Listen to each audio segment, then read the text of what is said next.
All right, so are you ready for some serious basketball talk? We both know Clippers-Lakers games are always a spectacle, but This one was something else. yeah, this one had some extra spice to it. Not only were there huge playoff implications on the line, but Luka Doncic was wearing purple and gold.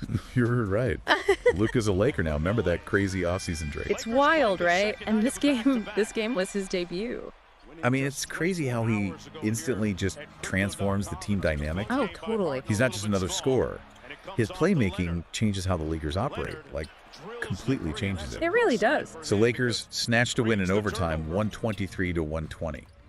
It was a close one. Oh yeah, that score doesn't even begin to tell the story. No, it was back and forth the entire time, like a nail biter. Neither team could build a lead bigger than 8 points. Yeah, and of course all eyes were on Luka. Of course. And did he live up to the hype? Oh, you bet he did. This guy dropped 35 points, 12 rebounds, 10 assists A triple-double. in his very first game as a Laker. Unreal, right? So digging through the stats, and only 4 other Lakers in history have ever put up a 30-plus point triple-double in their debut. Really? Yeah, you're talking like Wilt Chamberlain, Kareem Abdul-Jabbar, Kobe Bryant level stuff. Oh, that Yeah, puts it into perspective. exactly. So we're not just talking about a good game, we're talking about potentially legendary impact. Yeah, and it speaks volumes about what he brings to this team. Oh, for sure. And it wasn't just Luka. Right. Austin Reeves was ice cold in the clutch. Oh, tell me about it. Remember that three-pointer with 18 seconds left in overtime? Absolutely crucial. But you know what really stood out to me was the chemistry between Luka and Reeves, especially on those pick and roll plays. They were reading each other like they've been playing together for years. I know, right?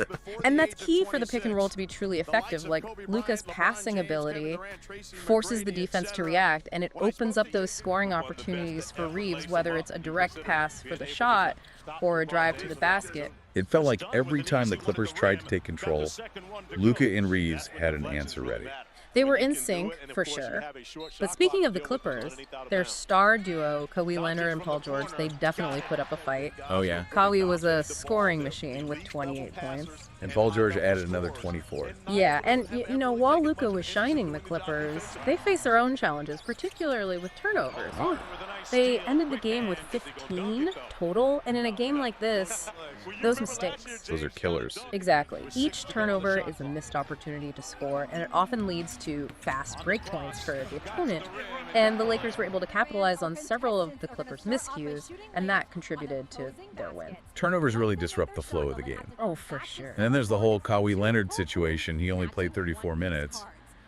For a game this important that seems strange, is load management really that crucial? Well, load management is this strategy where coaches limit a player's minutes to prevent injuries and keep them fresh for the long haul. Oh, so it's a balancing act, weighing short-term gains against a player's long-term health. Exactly. So in a way, the Clippers were sacrificing some potential points from Kawhi in this game to potentially keep him healthier for the rest of the season and maybe even the playoffs. That's the idea. That's a tough call. It is. It definitely raises questions, especially in a game with such high stakes. Another thing that surprised me was the Clippers bench. They actually outscored the Lakers bench 48 to 30. Really? Yeah, you'd think that would have given them a bigger advantage, but Yeah, but that's where coaching decisions become really impactful. Right. Lakers coach Darvin Ham, he made a somewhat risky call by resting Anthony Davis early, yeah. and that gamble paid off big time in overtime. AD came back fully energized and just dominated on both ends of the court. It takes guts for a coach to make a move like that, potentially giving up points in the short term for a chance at a bigger payoff later. Oh, absolutely. It's a testament to Ham's understanding of his players and his willingness to think outside the box. Okay, I want to rewind for a second and talk about the major turning points in the game. There were 3 moments in particular that I think completely shifted the energy and the momentum. Yeah, agreed. There were some incredibly clutch plays that essentially decided the game. Okay, so the first one that really stands out was with 2 minutes left in the fourth quarter, the Clippers are up by 3, and the tension in the arena was palpable. Oh, yeah. Luka drives to the basket, pulling in 3 defenders, and then kicks it out to Reeves for a wide open corner 3, bang. Tie game. That play is a perfect example of Luka's basketball IQ, even surrounded by defenders. He maintained his composure and made the right read, finding the open man and creating a crucial scoring opportunity. The second turning point was in overtime. Lakers are up by just 1 point. It feels like every possession could be the decider. Can we isolate on Luka spins towards the basket? And seemingly out of nowhere, Anthony Davis comes flying in with a monster block, defensive masterpiece. That block was a game changer, denying the Clippers what could have been the game-winning basket. It really showcased Anthony Davis's defensive prowess and how crucial his presence is for the Lakers. And lastly, the Clippers have the ball for one final shot. The clock is ticking down, and they're down by 3 Harden passes to Norman Powell for what could have been the game winner, but Max Christie comes out of nowhere with a deflection game over Lakers win. Wow, that deflection in the dying seconds speaks volumes about the Lakers' defensive intensity. They never gave up on any play, and it won them the game. It was a total nail-biter right down to the very last second. It really was, and on top of all the drama, the Lakers were on fire from three-point range. They shot almost 50%. They hit 18 three-pointers out of 42 attempts. That kind of accuracy can single-handedly swing a game in your favor. Absolutely, it forces the defense to spread out, opening up driving lanes, making it much tougher to guard. Now let's talk about some of the decisions made by Clippers coach Ty Lue. The Clippers bench was dominant for a good chunk of the second quarter, with Norman Powell and Russell Westbrook putting up serious numbers. But then in crunch time, he kept James Harden in, even though he was clearly not playing his best. Yeah, that decision definitely raised some eyebrows. Harden was visibly struggling, and it seemed like Lue was hoping for a spark of that late-game magic we've seen from him in the past, but it just wasn't there that night. And they ended up losing by only 3 points. Every decision in a close game like that can be the difference between winning and losing. Exactly. You have to wonder if Kawhi had played more minutes, could that have changed the outcome? Great point. Okay, so let's zoom out and look at the bigger picture here. This win bumps the Lakers up to 4th place in the Western Conference, while the Clippers are barely clinging to 6th. The West is a bloodbath this year.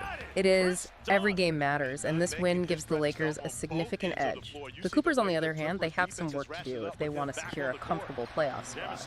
You know what else makes this game even more interesting?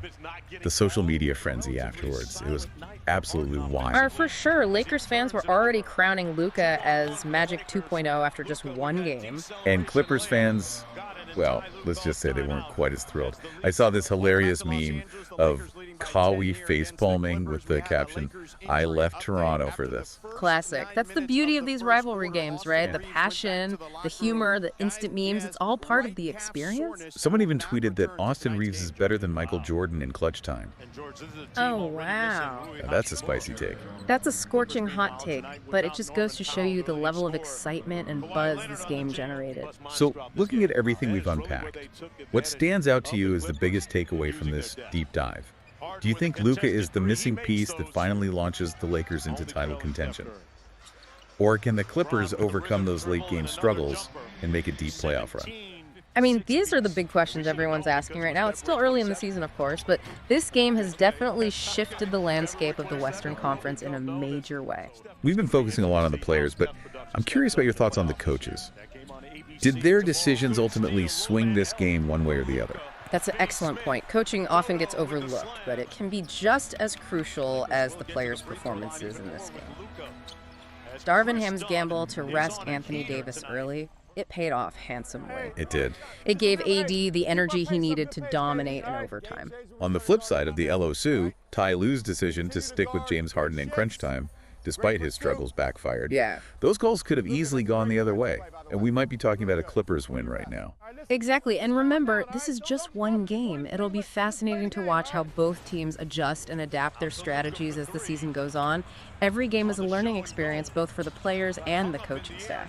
Speaking of adjustments, the Lakers are facing Phoenix next, which means going up against Devin Booker, the current MVP frontrunner. That's a matchup I can't wait to see. Luka versus Booker, two of the most dynamic scorers in the league going head-to-head. Oh, I'm there. And the Clippers have a back-to-back against Sacramento. Do you think Paul George can bounce back from those costly turnovers and lead his team to victory? That's the million-dollar question. The Clippers need him to be at his absolute best if they want to stay competitive in this brutal Western Conference. We've only just scratched the surface of this Luka-led Lakers era. What do you think? Is this the beginning of a dynasty? Or will they struggle to find consistency? It's hard to say for sure, but the potential is definitely there. The Luka-Anthony Davis pairing is a force to be reckoned with. However, they need to stay healthy and build chemistry of the team if they want to reach their full potential. And what about the Clippers? Can they find their rhythm and make a deep playoff run? They have the talent, there's no doubt about that, but they need to figure out how to reduce those turnovers and improve their late game execution. And of course, the whole Kawhi load management situation is something to keep an eye on. Will it help them stay fresh for the playoffs, or will it cost them crucial wins during the regular season? So many questions, so many storylines to follow. That's why we love basketball, right? It's unpredictable, it's exciting, and it keeps you on the edge of your seat. Absolutely. The drama, the rivalries, the unexpected twists and turns, it's all part of the journey. And speaking of journeys, this deep dive has really highlighted how much more there is to basketball than just the final score. The strategic battles, the coaching decisions, the individual player matchups. It's like a game of chess unfolding on the court. I couldn't agree more. It's easy to get caught up in the highlights and the stats, but understanding the nuances of the game, the strategies at play, the mental toughness, that's where the true appreciation for basketball lies. You know, we've talked a lot about Luka and his impact on the Lakers, but what about the other players? How do you think this new dynamic affects their roles and performance? That's a great question. It's not just about fitting Luka into the existing system, it's about how everyone else adapts to his presence. Some players might thrive with more open shots created by Luka's playmaking, while others might have to adjust their roles to accommodate his style. Right, it's like a ripple effect. Luka's arrival changes the entire ecosystem of the team, and that's what makes this so fascinating to observe. We're witnessing a team in transition, finding its new identity. It's a process, and it'll take time for everything to gel, but the early signs are certainly promising. It makes you wonder, will some players rise to the occasion and exceed expectations? Will others struggle to find their place in this new order? Only time will tell, but that's part of the intrigue. We're all watching this unfold in real time, trying to figure out what it all means. And that's the beauty of the NBA. It's a living, breathing entity, constantly evolving and surprising us. It's like watching a science experiment unfold, but with way higher stakes and way more exciting dunks. Exactly, and it's not just the Lakers we're keeping an eye on. The entire Western Conference is a battleground this year. So many teams with championship aspirations, and every game feels like a playoff preview. Okay, I have to ask, what's your prediction for these two teams?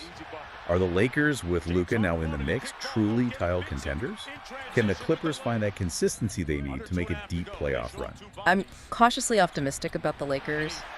The Luka-Anthony Davis pairing has the potential to be absolutely dominant, but the key will be staying healthy and building chemistry with the rest of the team. They can't rely solely on those two. And for the Clippers? The talent is there, no doubt about that, but they need to address those turnovers and figure out their crunch time execution. And of course, that Kawhi load management situation is a wild card. Will it pay off in the long run, or will it come back to bite them? So many factors at play. This is what makes the NBA so captivating. There's always something to analyze, debate, and get excited about. Absolutely. The drama, the rivalries, the unexpected twists and turns. It's a journey, and we're all along for the ride. Well said. So you've heard all the analysis, the key moments, the social media buzz. But here's something for you to ponder as you watch the next Lakers and Clippers games. Do you think we as fans sometimes underestimate the impact of coaching in basketball? It's an interesting question. We tend to focus on the flashy plays, the individual brilliance of players like Luka or Kawhi, but the coaches are the masterminds behind the scenes making those crucial decisions that can swing the momentum of the game. It's like a chess match, constantly adapting to the opponent's moves, trying to outmaneuver them. Exactly. And in a league as competitive as the NBA, those strategic decisions can be the difference between a win and a loss, especially in close games like the one we've been discussing. So as you watch those future games, pay attention to the coaching moves, the substitutions, the timeouts. You might be surprised at how much impact they have on the final outcome. And remember, it's not just about the X's and O's. It's about motivating the players, instilling confidence, and creating a winning culture. That's what separates the good coaches from the great ones. We've taken you deep into this Lakers-Clippers thriller, explored the impact of Luka's arrival, and analyzed the key factors that shape the game. But as always, there's so much more to uncover, so much more to learn. Basketball is a game of constant evolution. Every season brings new challenges, new rivalries, new stories waiting to be told. And we'll be here to break it all down for you, diving deep into the stats, the strategies, and the human drama that makes this sport so captivating. So keep watching, keep learning, and most importantly, enjoy the ride.